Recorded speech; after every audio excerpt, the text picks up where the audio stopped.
Welcome everyone. I'm back after some days at work. This time I haven't been out so much at sea. I have been working in uniform at the office. Today's topic is how I did set up a trap to catch the Flatzoid. I do not think that Flatzoid love me anymore. Because I have had the plan regarding him and I have fooled him in a way. First, I want to go back to my favorite topic in a negative way, the war. I'm so happy that together with you, I have sent over 1,500 euros to Ukraine. Big thanks there. This all with the Flatzoid started with that I released a video that I called Real Navigation. I will show a short part of it and then I will explain my thoughts how this was trapping Flatzoid. So I will show a short bit of that video and then I will explain my plan. If you listen to Flat Earth fools like Nathan Oakley, Tenth Man, Brian's Logic, Flatzoid, F.E. Mitchell from Australia, you can get the impression that sextants are a very important tool for navigation and that you can't use it on a globe. But is that true? Let's have a look how you use a sextant. I'm not talking about how you make the measurements. I'm talking about what do you use it for. Let's assume that I'm out at sea. I don't have radar, I don't have any electronic charge, I don't have GPS and I don't have a radar. How do I find my way around and how do I find my position? Let's have a look at that. And then I'm planning the safest and fastest trip from where I am to where I'm going. I mark the route on my chart and I calculate to what degrees I will turn on certain places. During the journey it's very important to update where I am. Do I hold the course? And for that I have to take into account winds, currents. I must be aware of the magnetic declination so I don't be fooled by a compass pointing slightly in the wrong direction, and I must calculate with my speed and so on. As everybody can understand, it's hard to be precise in this. I can miscalculate the currents, the effect of the wind and so on. So if I'm close to land, it's important that I can verify with other means. If I'm close to land, I can use different landmarks like a lighthouse, a mountain, antenna, and then I can measure angles to different objects and that way determine my position, and then I can correct my course so I'm not run aground or ending up at the wrong place. If I'm far out at sea and don't see land, I can obviously don't use this method. Then I can use the sextant, but It's a big problem with the sextant. It only works when you have a clear sky. But at the same time, if I'm out at sea, the risk to running on aground is not so big. So it's not a very big problem if I can't use the sextant.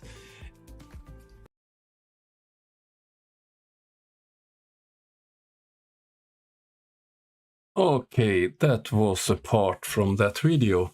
And when I have had discussions with the Flatzoid and other flat earthers regarding navigation, many of them, especially Flatzoid, always explain, for instance, the radar horizon, radio horizons, and so on, with angles.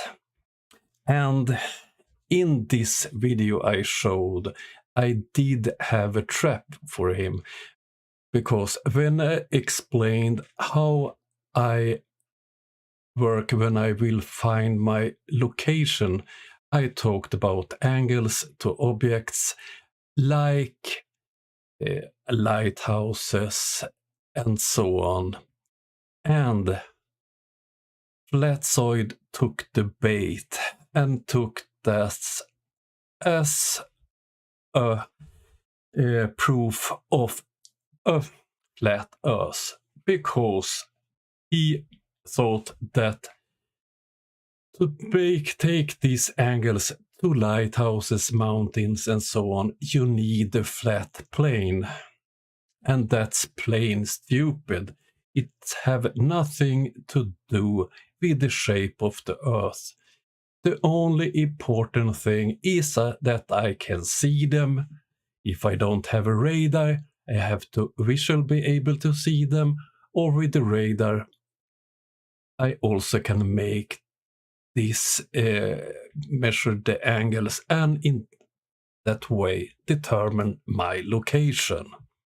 So I have two purposes with this video against flat earthers. The first one, to prove that the sextant isn't the most important tool when you're navigating without modern equipment. And the second one, yes, we use angles when we're out at sea all the time if you're navigating without modern equipment. Angles is important. So Flatzoid didn't understand this. I think this was a bit too complicated for him. So I made a community post to test him. First, when I sat at the office at work, I took one of the handbooks and I took a picture that shows how to calculate the radar horizon. And in this community post, I tagged Flatzoid. And he always take that bait if I tag him. And in this case, it was radar, and he's afraid of radar. So, of course, he didn't take this bait, and that was a part of my plan. So, the day after, I published this image instead. It's a plot. In this description, it's to track a target, but this method is used. Normally, you use it. If you look at this one, it's round. So this looks like a radar screen. So normally you use this method when you're taking using radar. And it's this example, I think it was. At first, in the middle is my ship, and it's the same on the radar screen. And to the right you see målet in Swedish, that means target. That's another ship. So to make this measurement I need a precise clock So I did, in this example, you take one measurement of the angles, 12 o'clock, and the other one 6 minutes past 12. And you calculate the angles, and if you use a radar, you have the distance, and in that way you can calculate the other ship's course, in which direction it's traveling, and at what speed. But as you see, I'm using angles in that example, and also in this community post I tagged Mr. Flatzoid, and directly he went on the comments section and made some foolish, I will only circulate on the screen his comments, but he thought this was proving his point. So this plot that I shown proved that we live on a flat Earth. You need a flat surface to do those kind of measurements, according to Flatzoid. So and this is so funny, because I even told him that it was a trap. This was designed for him, and he still can't understand it. This is hilarious. In my opinion, the Flatzoid, he only repeats what he see other flurfs say. His big idol, I think it's Nathan Mute Bottom Oakley. But I never seen him do any proper research to anything. And all the time in this discussion, I always ask him for proofs and sources for his statements. And the only thing he comes up with is that he tells me that the explanation of radar horizon, of everything has to do with navigation or weapon system, his reply is always the same: angles. It's all the way, always it's angles. And that was the reason why I planted this trap for him. A clear example where I used angles. And in that example, the shape of the Earth don't matter. It would work the same way on a flat pizza as on a globe. Yes, Carl, I'm fine. As I replied earlier in the side chat, I'm a bit tired. I came back late last night after some tough days at work, but I have been able to use my computer on internet, so I've been able to make some fun of flurfs like Flatzoid. But I think this, with the discussions with Flatzoid, have ended, because I have been honest with him and told him that I don't take Flat Earth seriously. And Sleeping Warrior did try to attack me on that one. Why do you have a channel when you don't take Flat Earth seriously? And I have been honest with them. I think it's funny to make videos about flat earthers. I don't see in any shape or form that flat earth is dangerous. I see one problem with those fools, and that it's a gateway to other conspiracies, like anti-vax lately. Don't trust the government, the war is fake, and other disgusting things. So, I hope that in some way, perhaps, someone look at a debunk video from me or another debunker and decide flat Earth is nonsense, and hopefully don't end up in other conspiracies. I have to read a bit what you're writing.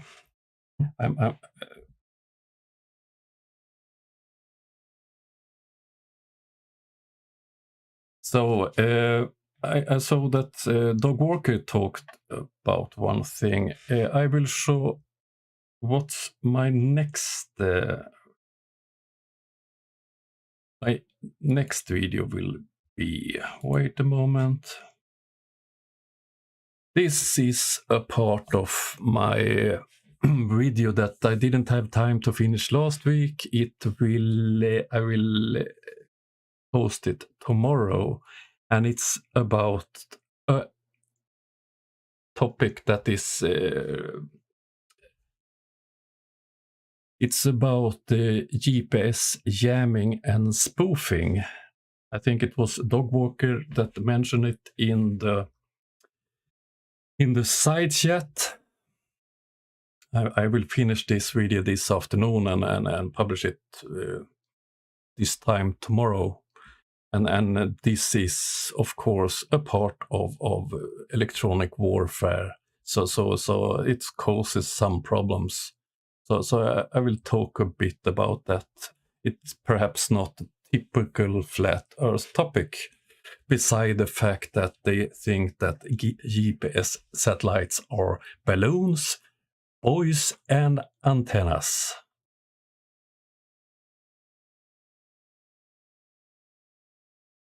I think this is quite interesting. As military, this is electronic warfare is something that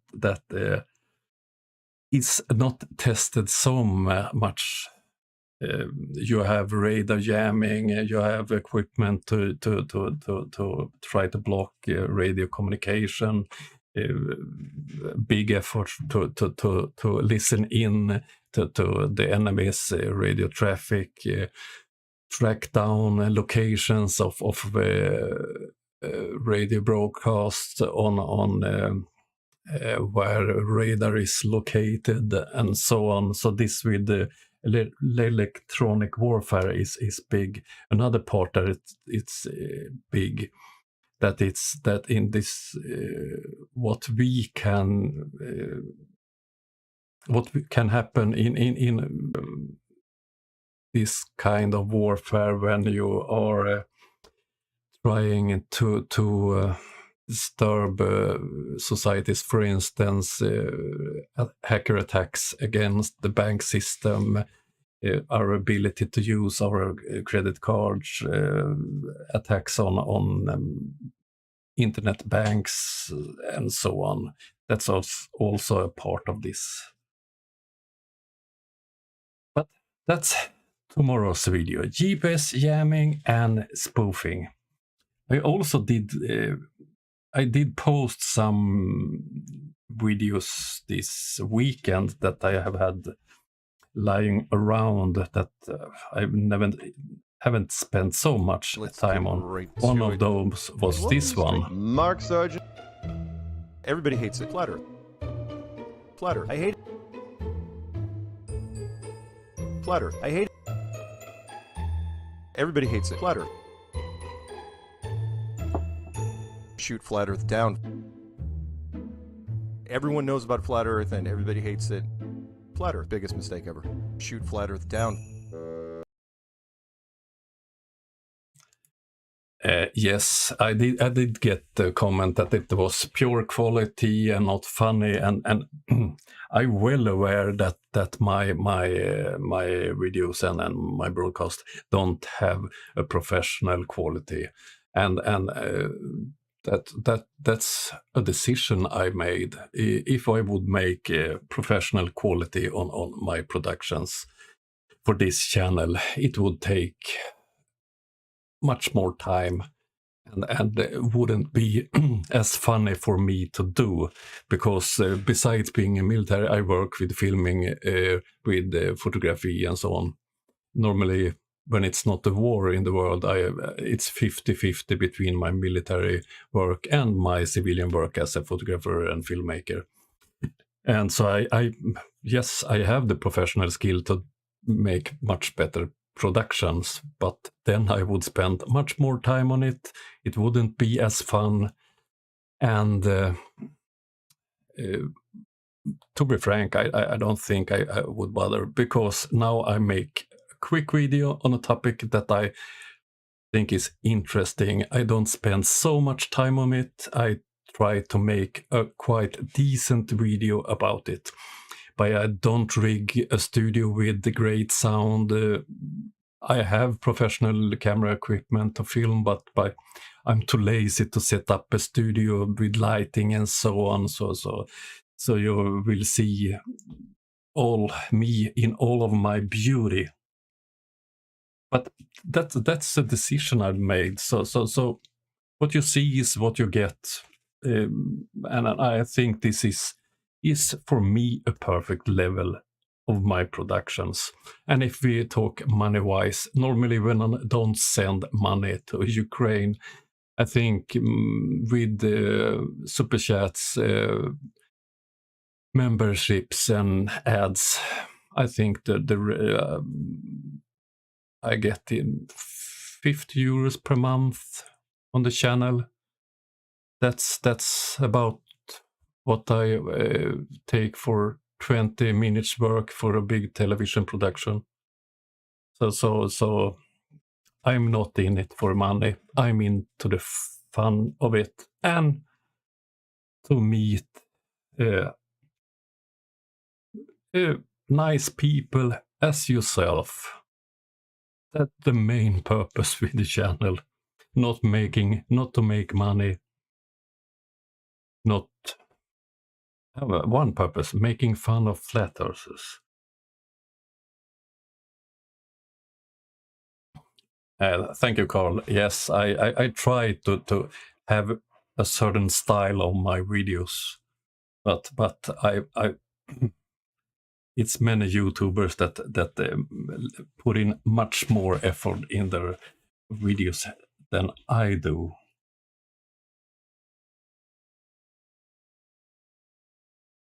And we have a triggered Limey here too.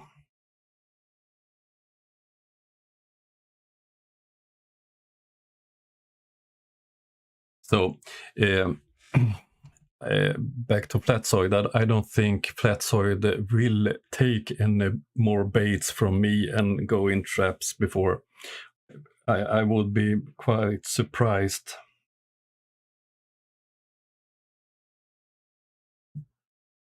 I would be surprised if he fall into my traps once more, but perhaps he will.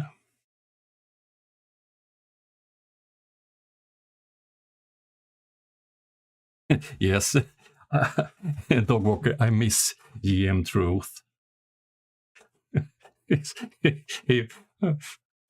Please, GM, come back to us. We need you. But have you noticed that it's not so many flat earthers producing anything nowadays? If you look at Journey's, for instance, he published his old videos from several years ago all the time nowadays, and a fool like Mark Sardiant, he only publish some podcast style and interviews he has made with poor high school classes or something like that.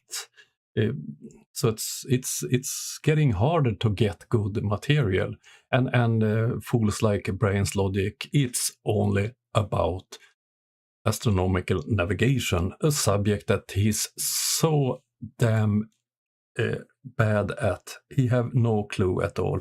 but it would be a quite boring channel if I only talk about sextants. And or if you look at Nathan Oakley's Scream show, it's the same topics all the time. So it's hard to get good flurf material. When I started the channel 2.5 years ago, it was much easier to find flurf stupidity. I have looked at the other channels that they are moving to, but it's hard there too to find new material or new flurfs publishing.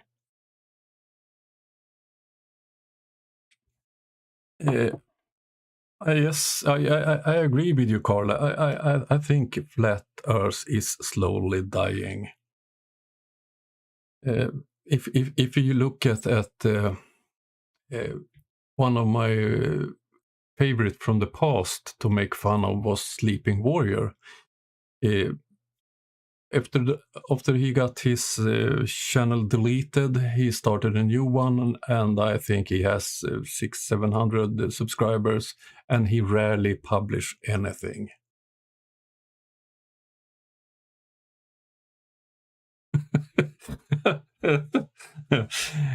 Triggered Limey. I will call you Triggered Slimy. No. Oh, no. I have a hard time with debate. I have made some debate videos, but oh, I get sick of his voice, and I'm amazed that so many people follow that fool. Another one that I can't stand listening to, that's what they call the UK fool, Marty. A strange long-haired man with strange ideas. I made a video about him some weeks ago, but it's always having live shows, and I'm amazed he have a fan base, and he have live meetings in the UK with his fans. It's ridiculous, but a hard one to make videos about because he is so way out in space.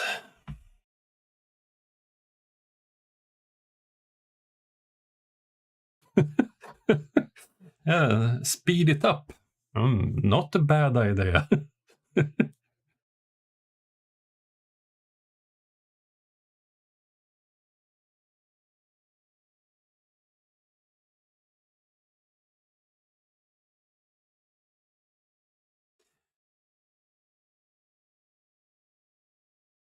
6 years into this flat Earth. Oh dear. I've been in it for a bit over 2.5 years, and I start feeling like they are going to repeat.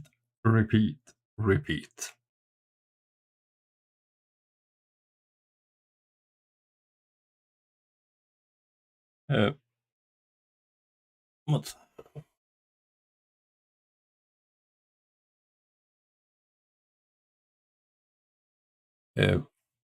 But after this tomorrow's video about GPS jamming and so on, I have some other new topics. So I think I will stop hunting Flatzoid. Another one of the flurfs that was quite active before is Mitchell from Australia, but it's quiet from him. I haven't seen any new material for a while.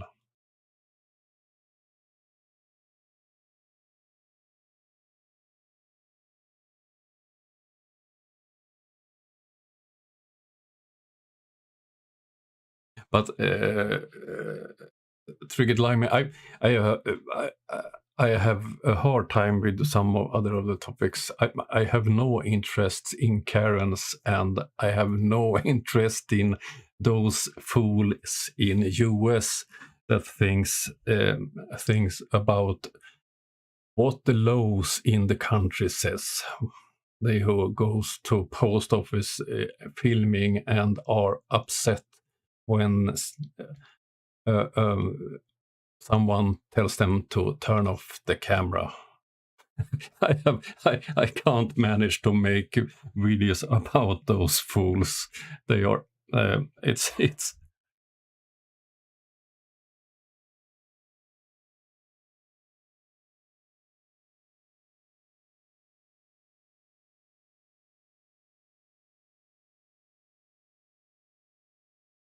yeah. Zeblon, I agree.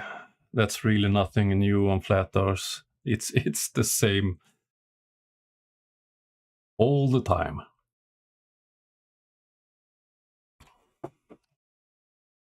But yes, yes, Limey. I'm looking at other conspiracies too. I do. I have talked about. My goal was to make two type of contents on the channel. One was this type conspiracy nutters, and the other was uh, photography, filmmaking, and that kind of stuff. And I talked about this, I think, 2 years that I will make it, and I said that when I get certain amount of members, I would make members only material, and then shorter versions for all. But I decided to start making film and photography content to all subscribers. I feel better that way. So I will, in a way, develop the channel. I have a lot of material prepared for that. I have no problem sharing my knowledge. And also, uh, I'm planning to do some more serious videos about navigation and so on. I will cover some more topics because I think that if you share knowledge, you also uh, prove fools to be wrong. For instance, navigation. If you make a video more in depth about certain elements in navigation, for instance, how it works in reality, then it's something to point flurfs at, or people that believes that flurfs are correct regarding different things. In the same way as some other debunkers, I think Bob the Science Guy have made some in-depth videos. He have made great videos, for instance, about how to use sixtents. Wolfie have made some where he shows practical demonstration that equipment in the airplane proves the globe. So I'm thinking about it when I'm on boats that not are military, which I can do that type of content where I can show in reality that the radar have a horizon, for instance. But I can't do it on military ships of obvious reasons.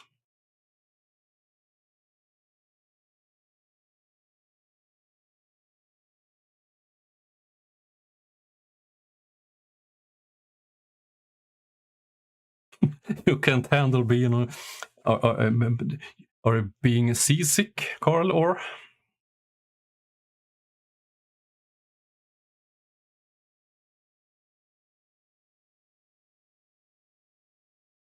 uh, but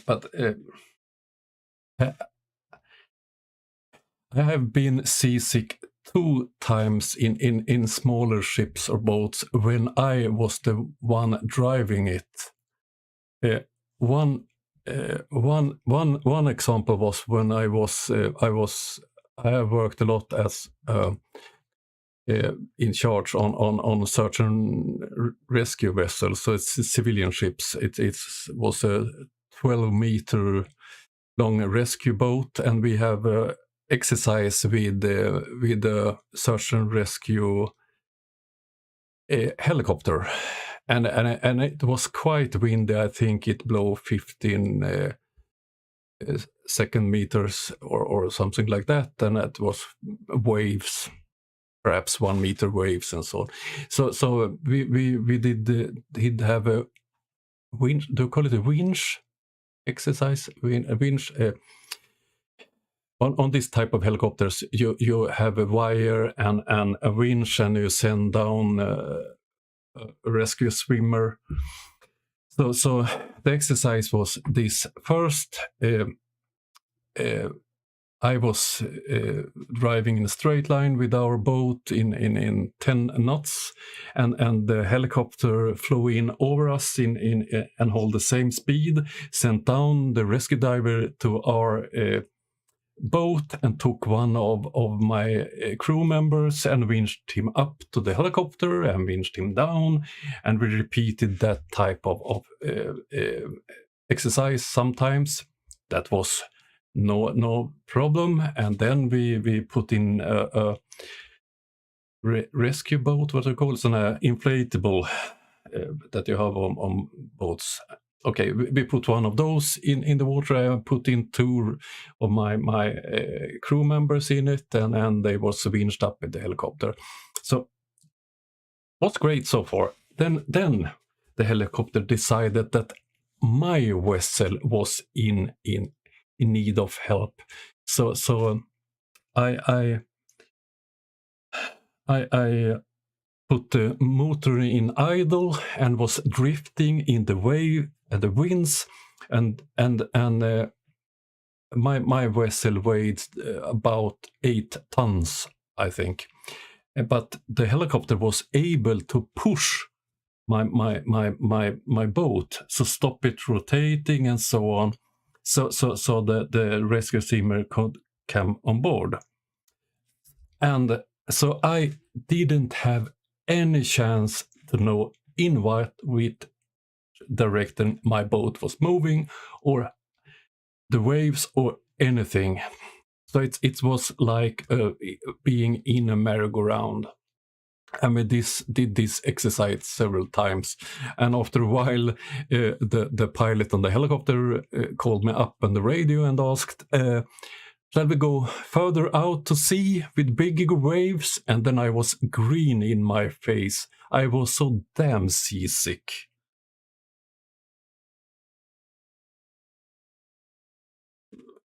Carl, yes, I felt like a rubber duck out at sea. So that was the first time I got seasick, when I was in charge of a boat.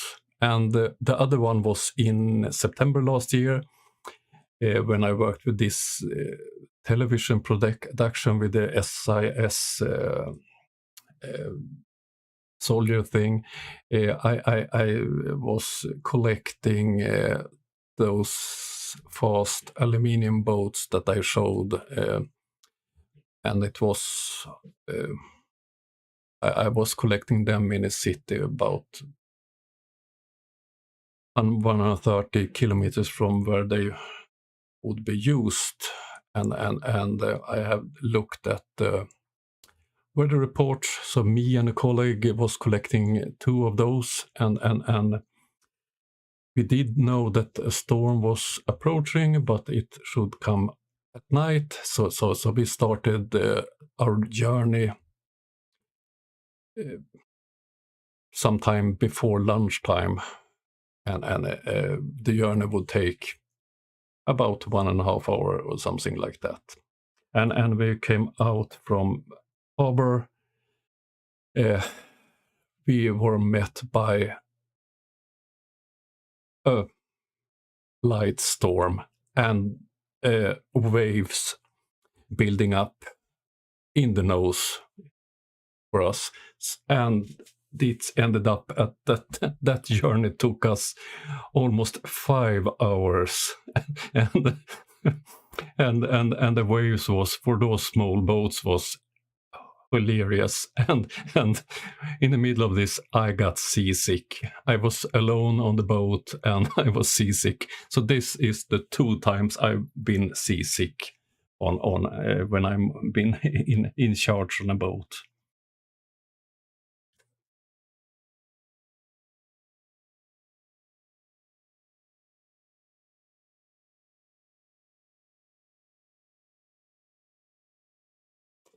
It's dog walker. It's quite common. Many of rescues have been out at sea have been fuel problems. Often when people don't use their boats so much and suddenly is in rough weather, often they have what do you call it? The fuel filters get stuck with what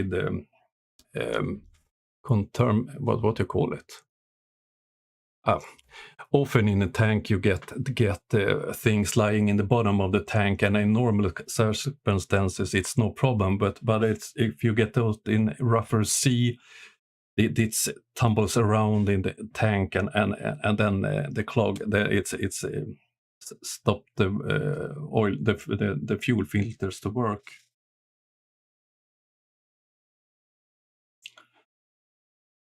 Good morning, Bill.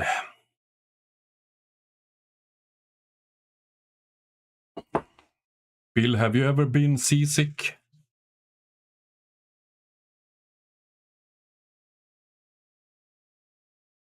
Thank you, dog walk. Yes.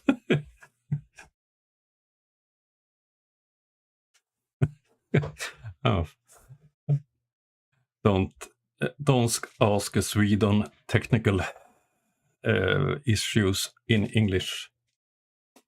I'm if it comes to photography, I'm better in technical terms, or when it comes to military equipment of some strange reason, I'm better in English than in engine problems. It's not my strongest point when it comes to English.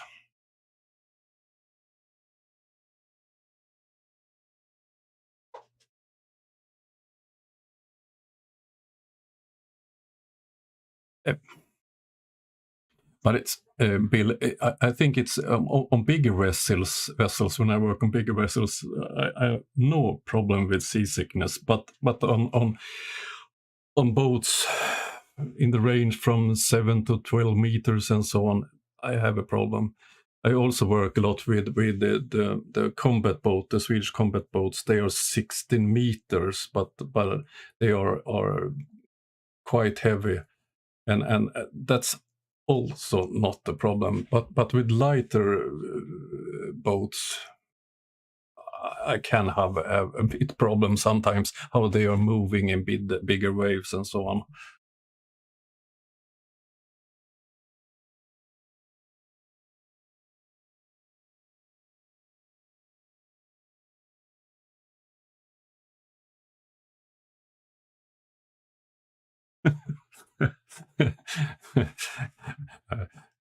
But Triggered Lime, you're quite easy to understand. I have big problems sometimes with Brian's logic, but he's Irish, I believe.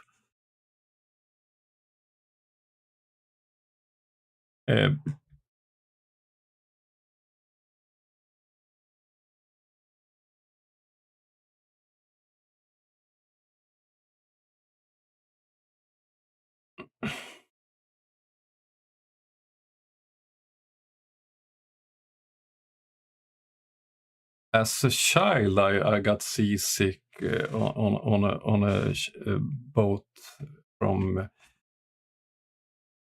over to Calais. But not after that.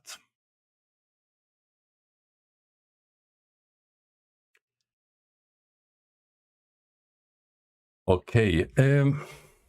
I think I have shown what I've planned to show today, and I'm looking here. No, that was what I prepared for you today.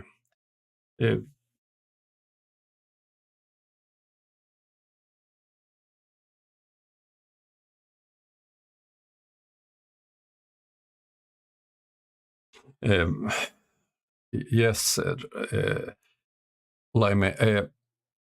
Many years ago, it was European Championship in football in Sweden, and I was with a colleague that have lived in US. He did go, I think, his five first years in school in US and so on. We were in town in Sweden, and Scotland would play a match, and we did go out on a pub, and it was a lot of Scottish football fans there, and Staffan, as my colleague's name was, and me started to talk to some of those football fans, and one happy Scottish come and talk to us, and I think he talked for 3 minutes without any pause, and afterwards I didn't understand a word what he said, and afterward I asked Staffan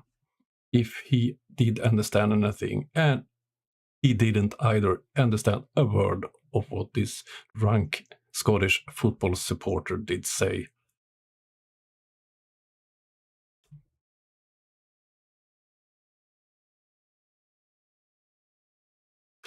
But Tusk, I loved your video when you explained how to pronounce different whiskies. That was a great one.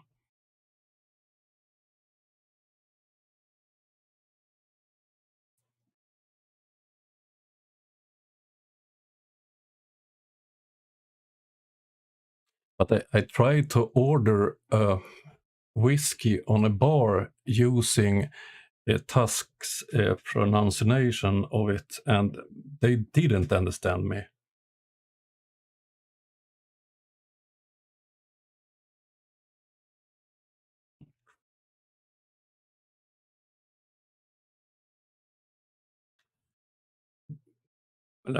Sometimes ago, I put out a lighthouse challenge for Brian's logic that he didn't want to do.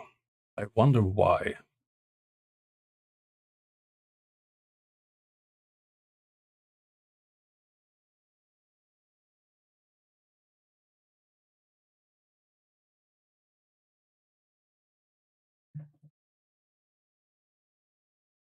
Okay, I have told you for 50 minutes.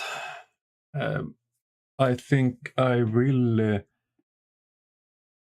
give it 10 minutes more, and then I will go back and work on my upcoming video.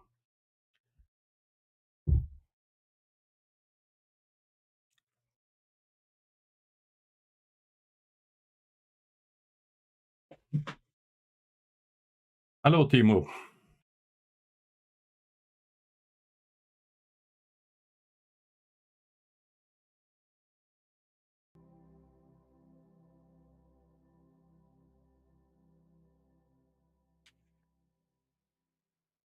Yes, yes, Barry. Flatzoid don't want to understand. He's often quite polite, but frankly, he must be stupid.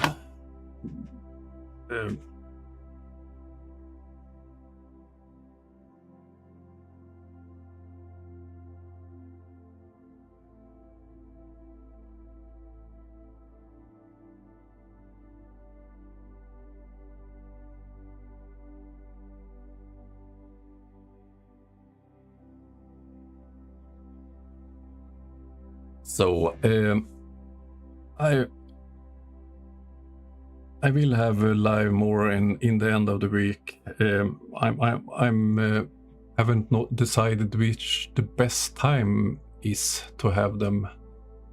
I think most channels have lives at evening European time, and I have had around lunchtime. So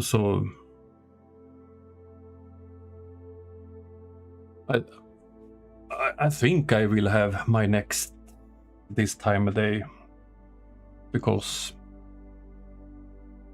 I have an audience.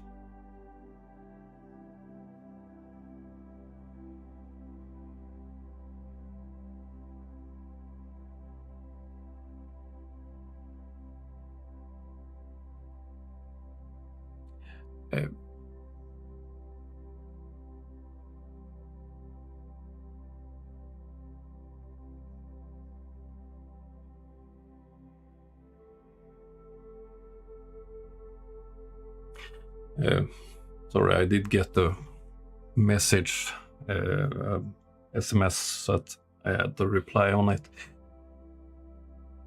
Okay, but I think I will soon end this stream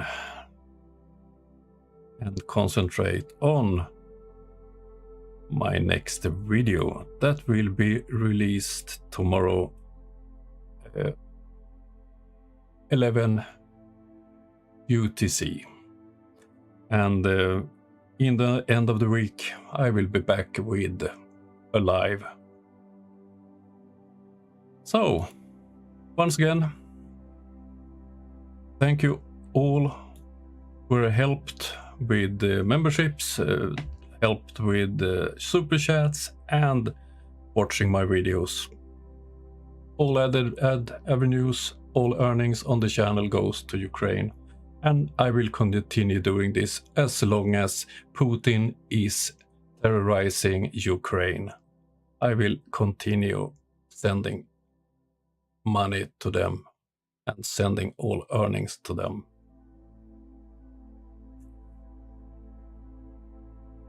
Okay, that was all for today.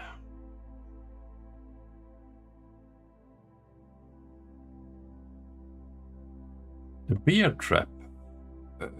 That was interesting. I don't know what a bear trap is.